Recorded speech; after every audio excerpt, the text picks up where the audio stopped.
तर मित्रांनो, मला तर आमच्या शाळेची खूप आठवण येते. तुम्हाला येते का नाही माहित नाही. काय ते आपली शाळा किती मस्त वाटत होतं आहे ना मित्रांनो. शाळेत सकाळी सकाळी उठून शाळेत न जाण्याचे बहाणे. जर काही आमचा बहाणा कामयाब झाला ना, आम्ही घरी राहिलो तर झाला, संगच पोरं येत होते बोलवाले. सर सांगत होते, जे जे पोरं नाही आले त्याला बोलून आणणारे. ते झाला, जे नाही आलं त्याच्या घरी जाऊन त्याला बोलून आणणेच होतं आम्हाला. आणि ज्या दिवशी आमची वर्ग जायची पाळी राहिली त्या दिवशी ते लवकर जातच नव्हतो ना आम्ही शाळेत. मग शाळेत लेट गेलं तर मास्तरच्या शिवा मार. आणि आमची तर चौकाची एक गँगच होती, कट्टा गँग सारखी. आणि आमची गँग सर्वात लास्ट बेंचवर, लास्टचे 2 बेंच सोडून पुढे कोणी बसत होतं, पण मला आणखी कोणीच नाही. आणि वर्गात कोणता क्लास चालू राहिला तर क्लासमध्ये काळ्या करण्याचा आमचा गुणधर्मच होता. आणि आम्ही तर दुपारच्या जेवणाची सुट्टीची वाट पाहत होतो फक्त. दुपारची जेवणाची सुट्टी झाली रे झाली, चला बॅगा पकडून घरी.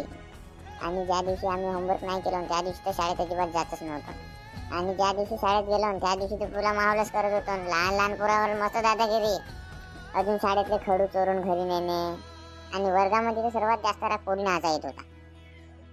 वर्गात सर आले तर सरांनी आठवण करून द्यायचं काम होतं त्यांचं. सर काल दिलेला होमवर्क चेक करा ना. आणि आम्ही तर कधी होमवर्क पूर्ण करतच नव्हतो, म्हणून पोरी नाचून राग करत होतो.